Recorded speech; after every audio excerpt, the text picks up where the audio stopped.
วัดอะไรนะแม่ วัดนิเวศธรรม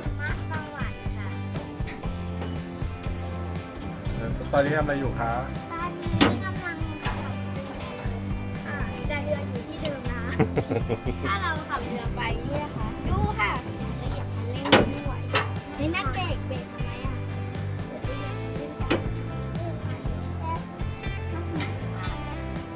มันไม่มีนี่เดี๋ยวไปต่อสองนะ จ้าเอาลาก่อนนะคะ